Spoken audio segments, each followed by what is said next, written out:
Hi friends, എല്ലാവർക്കും എൻ്റെ പുതിയൊരു വ്ലോഗിലോട്ട് സ്വാഗതം. അപ്പോൾ എല്ലാവരും സുഖമായിട്ടിരിക്കുന്നു എന്ന് കരുതുന്നു. അൽഹംദുലില്ലാ. അപ്പോൾ ഇന്ന് രാവിലത്തെ കാര്യങ്ങളൊന്നും ഞാൻ വീഡിയോ എടുത്തിട്ടില്ല കേട്ടോ.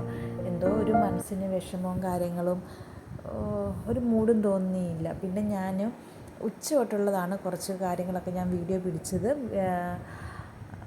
രാവിലെ അപ്പമായിരുന്നു, പിന്നെ അത് കൂടാഞ്ഞിട്ട് കുറച്ച് പുട്ടിൻ്റെ പൊടി ഉണ്ടായിരുന്നു.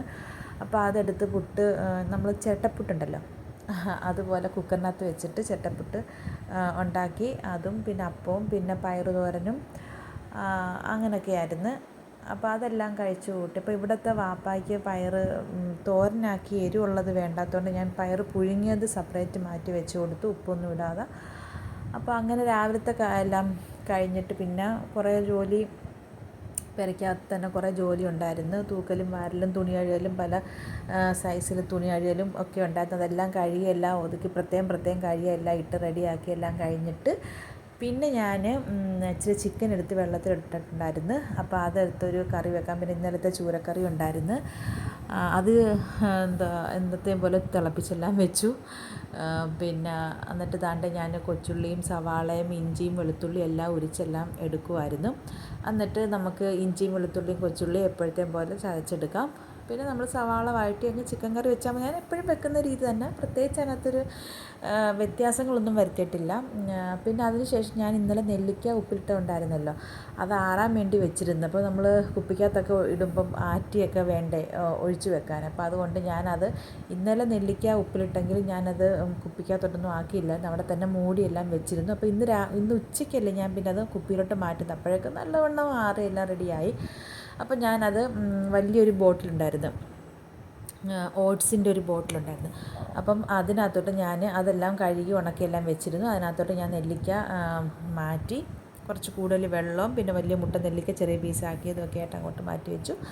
അപ്പോൾ അതെല്ലാം കഴിഞ്ഞിട്ട് പിന്നെ ഞാൻ സവാള എല്ലാം വഴറ്റി, സവാളയും തക്കാളിയും ചട്ടിക്കകത്ത് ആദ്യമേ അങ്ങ് ഇട്ട് ഇച്ചിരി എണ്ണ ഒഴിച്ച് ഉപ്പും ഇട്ടങ്ങോട്ട് മൂടി വെച്ചങ്ങോട്ട് വഴറ്റി. ആ വഴറ്റുന്ന സമയം കൊണ്ട് നമ്മൾ ചിക്കനെല്ലാം കഴുകി വൃത്തിയാക്കി എല്ലാം എടുത്തു. ഇഞ്ചിയും വെളുത്തുള്ളിയും കൊച്ചുള്ളിയും ചതച്ചെടുത്തു. എന്നിട്ട് അപ്പോഴേക്കും അത്രയും ജോലി കഴിഞ്ഞപ്പോഴേക്കും നമ്മുടെ സവാളയും തക്കാളിയും വഴണ്ട് വന്നു, പച്ചമുളകും വഴണ്ട് വന്നു. അതിനകത്തോട്ട് നമ്മൾ അരപ്പം കൊണ്ട് ചേർത്ത് കൊടുക്കുക, നന്നായിട്ട് വഴറ്റിയെടുക്കുക. ആ വഴറ്റുന്നതിൻ്റെ ഇടയ്ക്ക് തന്നെ നമ്മൾ പൊടിത്തരങ്ങളെല്ലാം ചേർത്ത് കൊടുക്കുക. മഞ്ഞൾപ്പൊടി, മുളക് പൊടി, മല്ലിപ്പൊടിയാണ് കൂടുതലിടുന്നത്. ഒരു 3-4 ടീസ്പൂൺ മല്ലിപ്പൊടി ഇട്ട് കൊടുക്കും. പിന്നെ കുരുമുളക് പൊടി ഇച്ചിരി കൂടുതലിടും, മുളക് പൊടി ഇച്ചിരി കുറച്ചിടും. പിന്നെ പെരിഞ്ജീരകപ്പൊടി, പിന്നെ ഗരം മസാല, അത്രയൊക്കെ ഉള്ളൂ. ഇപ്രാവശ്യം ഞാൻ ചിക്കൻ മസാല ഒന്നും ചേർത്തില്ല. ചിക്കൻ മസാല കഴിഞ്ഞ തവണ ഞാൻ ചേർത്തു, എൻ്റെ കയ്യിലുണ്ടായിരുന്നു. പക്ഷേ ഇപ്രാവശ്യം ഞാനത് വിട്ടുപോയി. പിന്നെ മോൾക്കാണെങ്കിൽ മീൻകറിയെക്കാട്ടിയൊക്കെ ഇഷ്ടം ചിക്കൻ കറി, ചിക്കൻ പൊരിച്ചത് മാത്രമാണെങ്കിലും ചോറ് തിന്നോളും, ചോറും ചിക്കൻ പൊരിച്ചതുമായിട്ട്. പിന്നെ മീൻ കറിയെക്കാട്ടിയൊക്കെ ഇഷ്ടം ഈ പറയുന്ന പോലെ ചിക്കൻ കറിയാണ്. അപ്പോൾ അതുകൊണ്ട് പിന്നെ അതല്ലെങ്കിൽ എന്തെങ്കിലും പൊട്ടറ്റോ മെഴുക്ക് പുരട്ടിയോ പൊട്ടറ്റോ ഫ്രൈയോ അങ്ങനെ എന്തെങ്കിലും ആണെങ്കിലും കഴിക്കും. അല്ലാതെ ചമ്മന്തി അതിനകത്തൊന്നും ഒരു താല്പര്യവും ഇല്ല.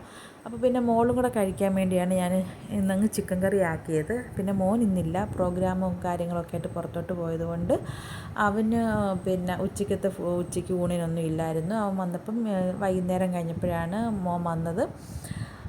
അപ്പം അങ്ങനെ പിന്നെ ഇച്ചിരി അച്ചിങ്ങ മെഴുക്ക് പുരട്ടി, അതൊക്കെ ഞാൻ അതിനകത്ത് കാണിക്കുന്നുണ്ട്. അച്ചിങ്ങ ഒന്ന് ചെറുതായിട്ടൊന്ന് സവാള ഒന്നും ഇടാതെ ഒന്ന് മെഴുക്ക് പുരട്ടി എടുത്തു, ഒന്ന് ഫ്രൈ ചെയ്തെടുത്തു. പിന്നെ രാവിലത്തെ പയറ് തോരൻ ഉണ്ടായിരുന്നു. അപ്പോൾ ഇതൊക്കെയാണ് ഉച്ചയ്ക്ക് ഞാൻ ഫുഡിൻ്റെ കൂടെയൊക്കെ എല്ലാം വിളമ്പിയത്. ഇനിയിപ്പം ചൊവ്വാഴ്ചയാണ് ആനുവൽ ഡേ ഫങ്ഷൻ. അപ്പോൾ അതിന് പിന്നെ ഇവിടെ പിന്നെ ഡ്രസ് കോഡും കാര്യങ്ങളൊക്കെ ആയിട്ട് ഭയങ്കര ചർച്ചയും ഡ്രസ്സ് സെലക്ട് ചെയ്യാൻ പോക്കും ഒക്കെ ആയിട്ട് നല്ല മേളമാണ് ഇവിടെ മക്കളൊക്കെ. അപ്പം അവർ അങ്ങനെ ഡ്രസ്സൊക്കെ സെലക്ട് ചെയ്തെല്ലാം വന്നിട്ട് അതൊക്കെ ഇട്ട് കാണുമ്പം എന്തോ ഒരു മനസ്സിനൊരു സന്തോഷവും കാര്യങ്ങളൊക്കെ. പിള്ളേർ പോയി കറക്റ്റ് ഡ്രസ് കോഡൊക്കെ ഇട്ട് അവരുടെ ഹാപ്പി കാണുമ്പോൾ നമുക്ക് വലിയ സന്തോഷമാണ് തോന്നുന്നത്. അപ്പോൾ നമ്മുടെ മക്കളുടെ സന്തോഷം അത് എപ്പോഴും കാണണമെന്ന് ആഗ്രഹിക്കുന്നതല്ലേ നമ്മൾ. അപ്പോൾ അവരുടെ ആ ഒരു സന്തോഷം കാണുമ്പോഴത്തേക്ക് നമ്മളിനി എത്ര പിന്നെ നമ്മുടെ കയ്യിൽ നിന്ന് എത്ര പൈസ പോയാലും ശരി, പിന്നെ അവർക്കതെന്തൊരു ഒരു നേട്ടമാണ് എന്ന് മനസ്സിലാക്കുമ്പോൾ അവർക്ക് എന്തെങ്കിലും ഒരു ഫലമായിട്ട് ഇപ്പം ഒരു ഡ്രസ്സ് എടുക്കാൻ പൈസ കൊടുക്കുന്നു, അങ്ങനെ എന്തെങ്കിലും അത് ഡ്രസ് കോഡിന് പൈസ കൊടുക്കുന്നു. അപ്പോൾ അതൊക്കെ കാണുമ്പോൾ അത് അവരിട്ട് നിൽക്കുന്നത് കാണുമ്പോഴൊക്കെയുള്ള ആ ഒരു സന്തോഷത. ഇപ്പം ഞാനിപ്പം വോയിസ് ഓവർ കൊടുക്കുന്നതിന് തൊട്ട് മുമ്പ് വരെ മോൻ പിന്നെ എന്താണ് ഡ്രസ് കോഡ് അവർക്കിഷ്ടപ്പെട്ട ഡ്രസ്സ് അവരായിട്ട് പിന്നെ കണ്ടുപിടിച്ച് പിന്നെ അത് തയ്പ്പിച്ച് അത് കൊണ്ടുവന്ന് ഇപ്പം ദേ നൈറ്റിൽ അത് ഇട്ട് നോക്കി ഷൂ വരെ ഇട്ട് അത് മാച്ചിങ് ഒക്കെ നോക്കി അവരുടെ സന്തോഷം അതിനകത്തുള്ള അത് ഇട്ടുകൊണ്ടുള്ള കളിയും എല്ലാം കാണുമ്പോൾ ഒരു പ്രത്യേക സന്തോഷവും കാര്യങ്ങളൊക്കെയാണ്. അപ്പോൾ ആനുവൽ ഡേ പ്രോഗ്രാമിൻ്റെ ആ ഒരു തയ്യാറെടുപ്പാണ് നമ്മൾ ആ കാണുന്നത്. 10ാം ക്ലാസ് ആയതുകൊണ്ട് അവർ പിന്നെ ഒരേ രീതിയിലുള്ള ഡ്രസ് കോഡും കാര്യങ്ങളും അവർ ഫ്രണ്ട്സ് തമ്മിൽ തീരുമാനിച്ച് അങ്ങനെയൊക്കെ ഉള്ള ഒരു സെലിബ്രേഷനാണ് അവർക്ക് ഇപ്രാവശ്യം ഉള്ളത്. പിന്നെ മോളെ സംബന്ധിച്ച് മോള് പിന്നെ ഇങ്ങനെ പറയുന്നുണ്ട് ഏത് ഡ്രസ്സ് ഇടണം ഉമ്മിച്ച്, ഞാൻ ഇന്നതിരട്ടെ. അപ്പം ഞാൻ പറയുന്നു മോളെ ഫ്രോക്ക് ഇട്, ഉമ്മിച്ച് തയ്ച്ചുണ്ടല്ലോ എന്നൊക്കെ പറയും.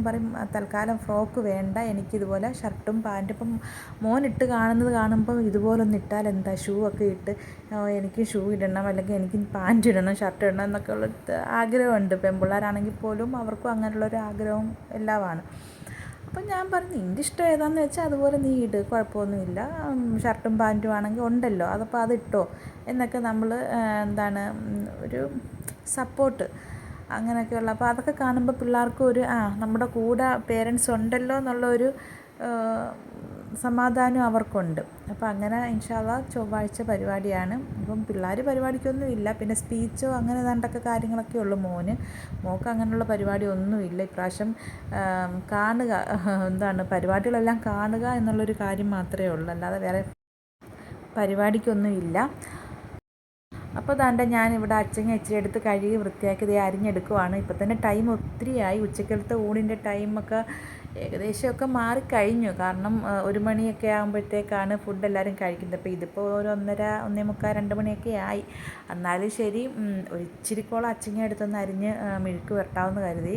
ചിക്കൻ കറിയും പിന്നെ പയറുതോരനും ഒക്കെ ഉണ്ട്. എന്നാലും അക്കൂട്ടത്തിൽ ഒരു ഇച്ചിരി അച്ചങ്ങ പയറും കൂടി ഇരുന്നോട്ടെന്ന് കരുതി. അപ്പോൾ അതും ദാണ്ടെ അരിഞ്ഞെടുക്കുവാണ്. പിന്നെന്താണ്,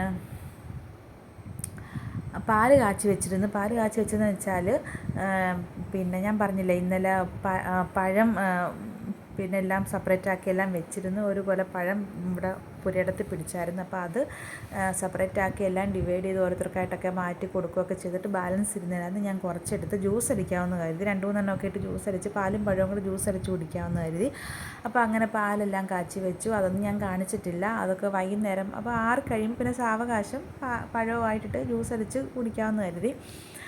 അപ്പോൾ അങ്ങനെയൊക്കെ. പിന്നെ ഇനിയിപ്പം കല്യാണം വരുമല്ലേ, അടുത്ത തിങ്കളാഴ്ചയാണ് കല്യാണം. അപ്പം ഇൻഷാ അല്ലാഹ് വെള്ളിയാഴ്ച തന്നെ പോകണമെന്നുള്ള ആഗ്രഹമുണ്ട്. അപ്പം ഇൻഷാ അല്ലാഹ് എല്ലാം നടക്കും. അതിൻ്റെ ഇടയ്ക്ക് ഇതേ മോളുമായിട്ട് കുറച്ച് നേരം ജോലിയൊക്കെ ഒതുങ്ങി എല്ലാം തുടച്ച് വൃത്തിയാക്കി എല്ലാം വന്നപ്പോഴത്തേക്കിന് അസറും കഴിഞ്ഞെല്ലാം ഇരുന്നപ്പോഴത്തേക്ക് ഇതുപോലെ മോൾ വന്നിട്ട് പറഞ്ഞ് നമുക്ക് കളിക്കാം, ലുഡോ കളിക്കാം. ഇപ്പോൾ എപ്പോഴും മിക്കവാറും മോളുമായിട്ട് ലുഡോ കളിയുണ്ട് കേട്ടോ. ടൈം പാസിന് ഇതുപോലെ ഞങ്ങളിരുന്ന് ലുഡോ കളിക്കും, അല്ലെങ്കിൽ അതിൻ്റെ നേരെ ഓപ്പോസിറ്റ് ഏണിയും പാമ്പും ഉണ്ട്. അത് തിരിച്ച് വെക്കുമ്പോൾ ഏണിയും പാമ്പും കളിക്കാം. അപ്പോൾ ഏണിയും പാമ്പും കളിക്കുന്നതിനെക്കാട്ടിയും കൂടുതൽ ഇഷ്ടം ലുഡോ കളിക്കുന്നത് കേട്ടോ. എപ്പോഴും മോളാണ് ജയിക്കുന്നത്. എന്തായാലും ഇപ്രാവശ്യം ഞാൻ ജയിച്ചു.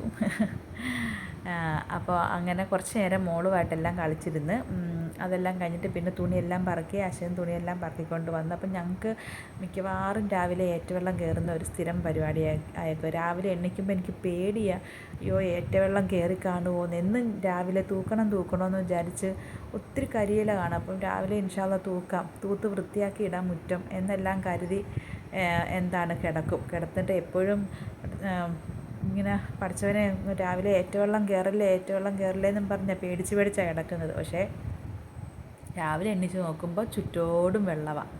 നാളെ ഇൻഷാ അല്ലാഹ് ഞാൻ കാണിച്ചു തരാം മുറ്റം മൊത്തം വെള്ളത്താൽ കിടക്കുന്നത്. അപ്പോൾ ഇത്രയൊക്കെ ഉള്ളൂ. വീഡിയോ ഇഷ്ടപ്പെട്ടെങ്കിൽ എന്നും പറയുന്ന പോലെ ലൈക്ക് ചെയ്യുക, ഷെയർ ചെയ്യുക, സബ്സ്ക്രൈബ് ചെയ്യുക, കമൻറ്റ് ചെയ്യുക, മറക്കാതെ ഒന്ന് ലൈക്ക് ചെയ്യണേ. ഓക്കെ, പുതിയൊരു വീഡിയോ ആയിട്ട് വീണ്ടും കാണും വരെയും ബൈ.